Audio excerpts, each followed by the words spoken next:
Les usagers des taxis-compteurs d'Abidjan ont désormais en leur possession une application de commande de taxi pour une course sécurisée. La start-up Even Côte d'Ivoire, en collaboration avec l'association des conducteurs de taxis-compteurs, a procédé au lancement de l'application mobile de commande de taxis-compteurs. Les enjeux de la formation dans le succès entrepreneurial, c'est le thème de la rencontre organisée par Infel à Abidjan. Une rencontre organisée pour soutenir l'autonomisation de la femme.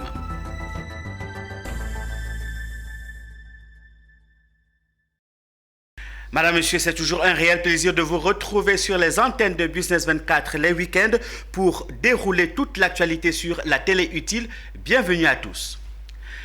Modernisation du transport en Côte d'Ivoire. Le transport en commun à Abidjan s'enrichit d'une nouvelle application mobile dénommée Mon Woyo. Cette application Made in Côte d'Ivoire a pour but de redorer le blason des taxis-compteurs et surtout garantir la sécurité des usagers.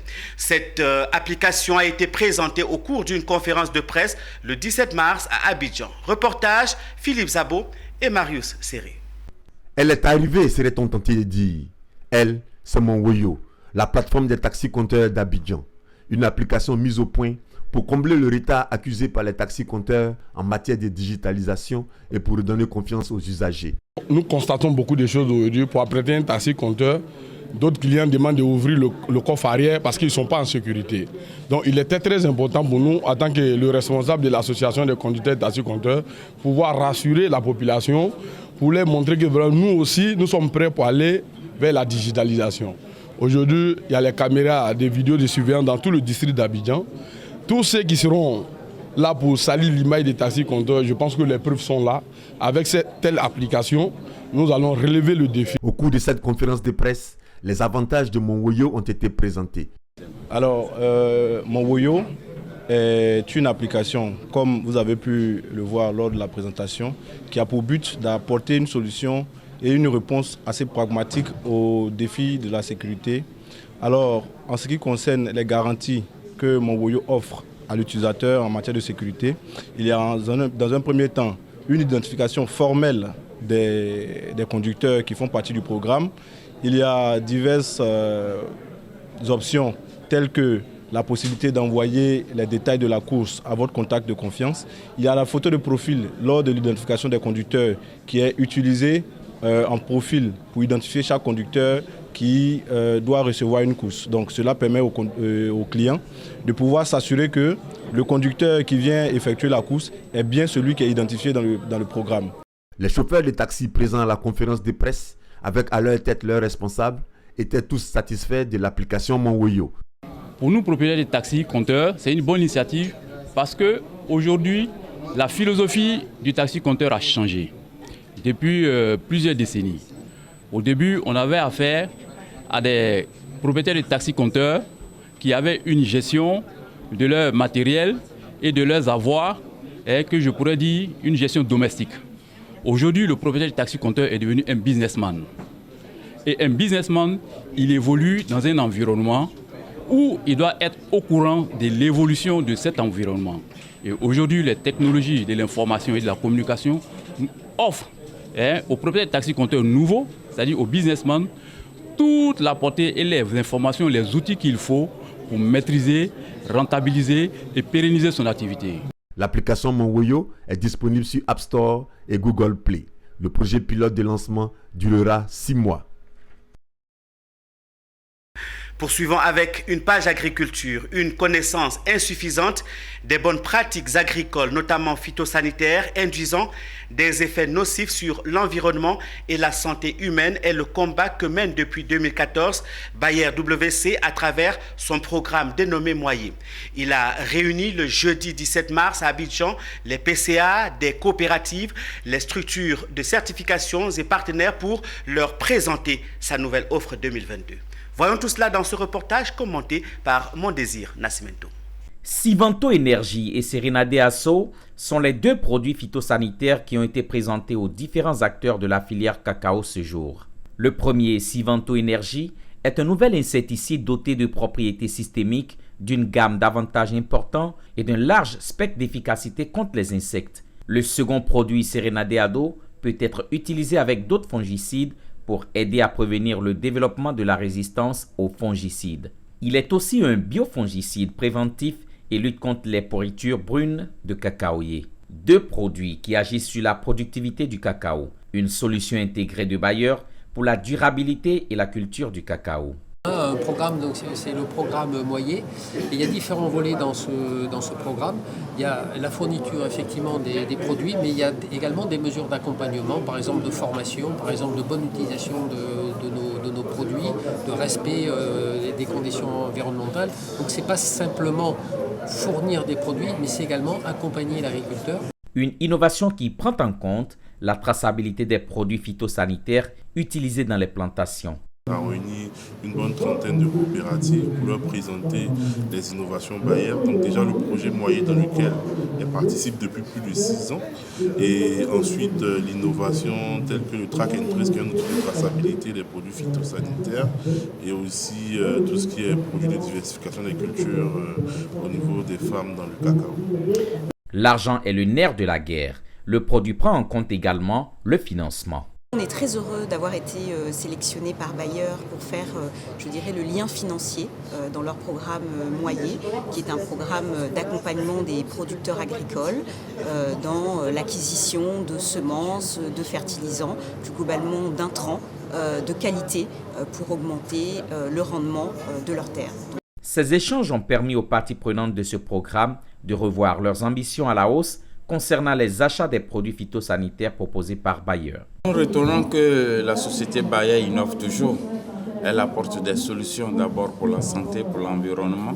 Aujourd'hui, il nous présente un produit biologique. Mais je pense que Bayer, pour nous aujourd'hui, est un partenaire sérieux et un partenaire très professionnel, même dans le domaine des phytosanitaires. Le projet Moyer vise plusieurs objectifs, dont l'approvisionnement des coopératives en produits phytosanitaires, la contribution à la production de fèves de cacao de qualité et la lutte contre la pollution de l'environnement à travers la collecte des emballages vides. Soutenir les femmes afin qu'elles soient autonomes. C'est dans cette optique que FL entendait Entre nous, femmes leaders, ont initié une rencontre à l'université Félix Houphouët-Boigny de Cocody. Une rencontre qui avait pour but de susciter des financements pour le développement des activités des femmes leaders et montrer l'importance de la formation dans le développement de leur business. Ami Diarra Souba et Tima Traoré nous en disent davantage dans ce reportage. Elles sont nombreuses, ces femmes leaders qui font montre de leur savoir-faire et savoir-être. Regroupées au sein de cette association féminine à but non lucratif, Entre nous femmes leaders en fait, cette association qui œuvre pour les causes féminines. Chaque année, celle-ci initie une activité instructive qui s'inscrit dans le cadre de la Journée internationale des droits de la femme qui est célébrée chaque 8 mars à travers le monde entier. Au cours de cette célébration, elles ont tenu à récompenser certaines d'entre elles pour leur abnégation et acharnement au travail. Ces moments de partage, de découverte et d'échange ont permis de dévoiler le projet de l'association à court et à moyen terme. Quand on veut participer au développement durable, il faut aussi mettre la main à la pâte. Et Dieu merci, dans notre association, on a des formidables femmes dans la transformation agro-industrielle. Il y a certaines aussi qui sont dans l'import-export, dans la distribution et dans des services multitâches. Aujourd'hui, c'est l'occasion pour nous de mettre la lumière sur leurs activités. Et on a invité des associations sœurs pour créer un système de réseautage pour que d'abord l'entraide commence par nous. Parce que si nous nous entraidons, évidemment, nous pouvons demander de l'aide facilement aux autres. Touré Lonciné, représentant le parrain, a prodigué des conseils à ces femmes qui font la fierté de la Côte d'Ivoire. En termes de conseils, c'est, je crois, de rendre visibles leurs actions. Comme par exemple cette cérémonie. C'est une cérémonie qui est assez modeste, qui est assez soft, dans un cadre universitaire. C'est très très très bien. Mais il faut que cette organisation essaie de se faire connaître au-delà de ce petit cadre.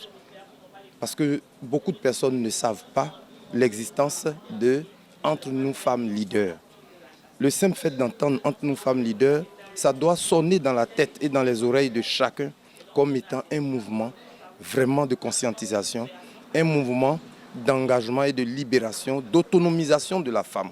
Pour rappel, c'est en février 2020 que l'association Entre nous femmes leaders Renfel a vu le jour au grand bonheur de ces femmes entrepreneurs. Ouvrons la page santé de ce journal. Village Reach et le ministère de la Santé, de l'Hygiène publique et de la couverture maladie universelle ont lancé le 16 mars dans les locaux du programme élargi de vaccination une plateforme mobile plus connue sous le nom de Vaccin Check. Cette plateforme va permettre aux personnes vaccinées de se déclarer pour rester informées et connectées après avoir reçu leur dose de vaccination. Je vous propose les détails dans ce compte-rendu de Diane Cablancan. Village Reach, en collaboration avec le ministère de la Santé, de l'Hygiène publique et de la couverture maladie universelle, a lancé ce jeudi 16 mars 2022, dans les locaux du programme élargi de vaccination, une plateforme mobile plus connue sous le nom de Vaccin Check, premier de son genre en Côte d'Ivoire. Vaccin Check est un service certifié basé sur WhatsApp qui permet de répondre aux questions que peuvent se poser les gens concernant la COVID-19. Totalement gratuit, Vaccin Check permet aux personnes vaccinées de se déclarer pour rester informées et connectées après avoir reçu une dose de vaccination. Cette plateforme a deux intérêts principaux, donc le fait qu'on peut y aller pour avoir de l'information et aussi apporter de l'information concernant son statut vaccinal. C'est-à-dire que lorsque vous avez fait la vaccination, que vous avez des effets secondaires, vous pouvez aller donc sur cette plateforme pour donner l'information afin que on puisse vous prendre en charge. Dans sa transformation et prestation des soins de santé pour atteindre tout le monde, Village Reach élabore également des solutions qui améliorent l'équité et l'accès aux soins de santé primaires. Dans son optique d'apporter une opportunité de solution, Vaccin Check a été créé. Elle est à la fois un canal d'écoute sociale et de communication, permettant de répondre à la fois aux problèmes liés à la génération de la demande et à ceux liés à la gestion de la demande. À travers cette application, les gouvernements peuvent communiquer directement avec les professionnels de la santé, partager des informations précises sur le vaccin à coronavirus, suivre les précautions de la communauté et rapporter les MAPI. Je commence par présenter Village Reach, c'est une organisation internationale qui est basée à Seattle et qui travaille avec les gouvernements pour développer des solutions qui permettent aux populations d'avoir accès aux services de santé. Et donc dans ce cadre-là, nous travaillons avec le gouvernement de Côte d'Ivoire pour le déploiement de la plateforme Vaccin Check. Et c'est une plateforme qui a été déployée sur WhatsApp pour aider à lutter contre la désinformation, mais aussi pour permettre de faciliter le rapportage des manifestations post-vaccinales indésirables. En Côte d'Ivoire, à la date du 16 mars 2022, ce sont 81 626 cas confirmés, dont 80 758 guéris. 796 décès et 63 cas actifs. La COVID-19 reste donc un défi sanitaire sans précédent pour la communauté internationale et le pays de façon individuelle. Il faudrait donc s'assurer d'une couverture vaccinale suffisante pour un retour à la normale. Toujours en santé, enfin une bonne nouvelle pour les patients atteints de cancer en Côte d'Ivoire. Et pour cause, NCA Assurance Côte d'Ivoire vient de lancer une nouvelle offre dénommée NCA Turkish Care. Ce produit est le fruit d'une convention signée avec la clinique Anadolu de Turquie, une action qui vient s'inscrire dans la politique nationale de la santé de l'État de Côte d'Ivoire. Patrick Roux, Richard Akeke et Zénab Dosso nous font le point. Fini les tracasseries administratives, les casse-têtes chinois pour se faire occulter par des spécialistes internationaux. NCA Assurance Côte d'Ivoire vient de trouver une solution, celle de proposer une nouvelle offre garantie d'assurance dénommée NCA Turkish Care. Ce nouveau produit permet aux patients ivoiriens de se faire traiter dans le plus grand et réputé des centres de santé de Turquie, la clinique Anadolu. Cela s'est matérialisé par la signature à Abidjan d'un partenariat santé entre NCA Turkish Care et les responsables de la clinique Anadolu.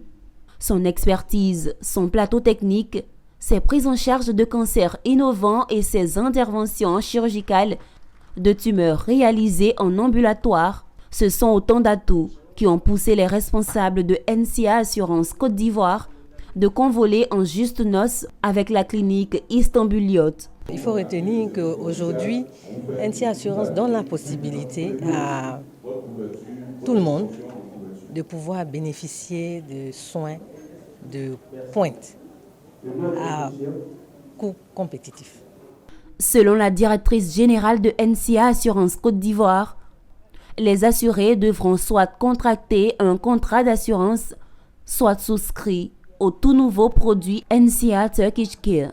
Si pour cet assureur ivoirien, l'agrandissement de son réseau de soins demeure sa priorité, il vise également l'ouverture vers l'extérieur en offrant à ses assurés des possibilités de prise en charge internationale afin de contribuer à leur bien-être. Après la signature de cette convention, Amel Goïldar du Centre médical Anadolu a précisé que le choix de ce partenariat avec l'assureur ivoirien résulte de son sérieux et de son leadership en matière d'assurance.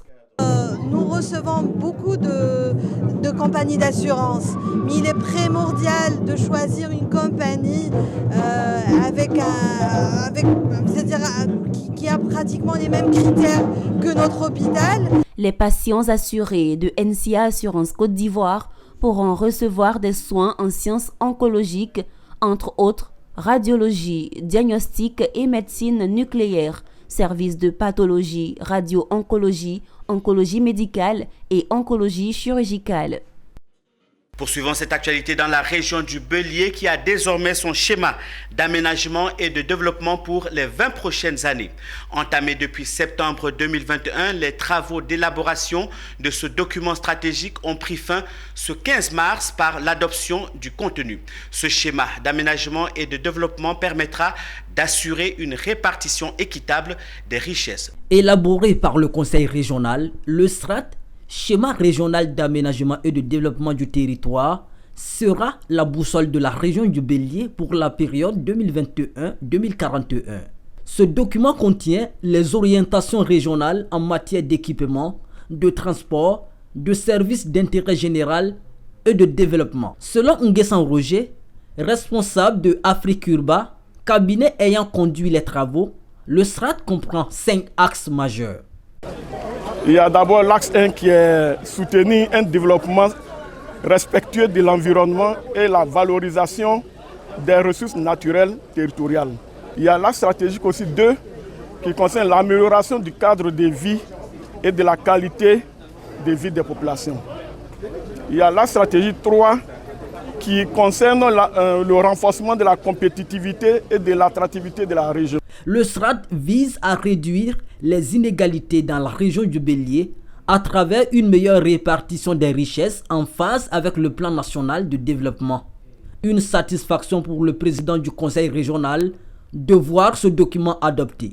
L'objectif aujourd'hui, c'est la chance d'avoir élaboré ce schéma régional d'aménagement du territoire qui est une boussole pour que de 2021 jusqu'à 2041, nous sachions où nous allons.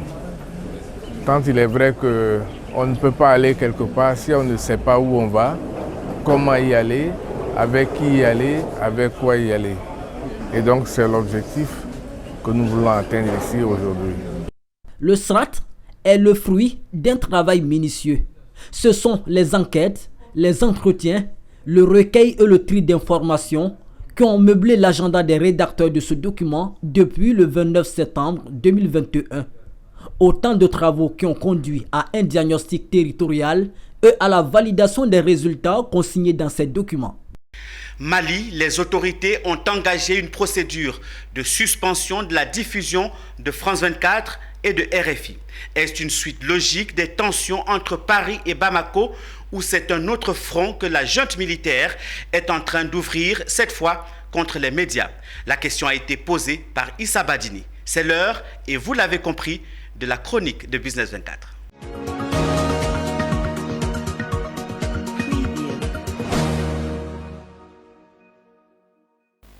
Les Maliens sont-ils en train de suivre pour la dernière fois les programmes de RFI et France 24? Avec une forte sens, la réponse est oui. Bamako, dans un communiqué, a décidé de congédier les 2 médias français accusés d'allégations mensongères.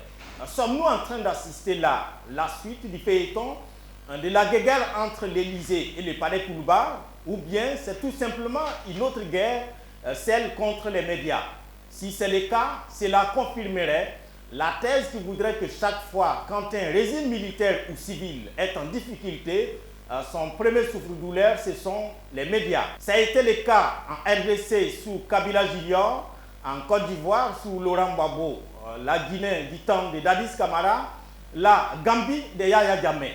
La liste est longue, mais l'histoire nous montre également qu'aucun de ces pays ne s'est tiré d'affaire parce qu'il a muselé une presse. Le Mali ne fera pas d'exception. Comme on le dit, ce n'est pas en cassant les thermomètres qu'on fera baisser la fièvre. C'est seulement en traitant le mal dans sa racine que l'on viendra à bout de cette éruption fiévreuse. Au Mali, au Niger ou au Burkina Faso, la fièvre, c'est le terrorisme. Par France 24, RFI ou tout autre média. S'attaquer au micro et autres objectifs des caméras, surtout dans un contexte de guerre, c'est soit vouloir régner sans bouger les petits doigts face au terrorisme. C'est la trouvaille, semble-t-il, des militaires politiciens ou vice-versa, qui de plus en plus préfèrent les salons fêtrés et les honneurs dans les capitales politiques que les théâtres d'opération où l'ennemi les attend.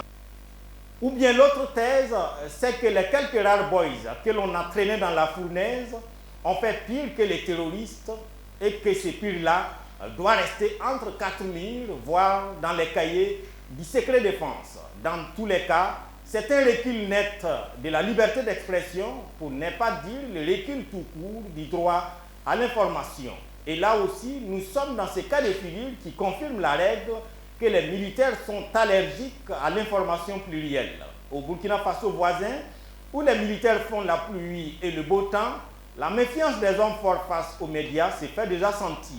En début de semaine, le ministère de la Sécurité, dans un communiqué, a mis en garde contre les fausses informations, mettant en cause l'engagement et l'unité des forces combattantes contre le terrorisme. En clair, les Damiba au pouvoir sont en train de nous dire qu'ils ne veulent plus d'informations que celles lavées, cirées et maquillées par leurs esthéticiens.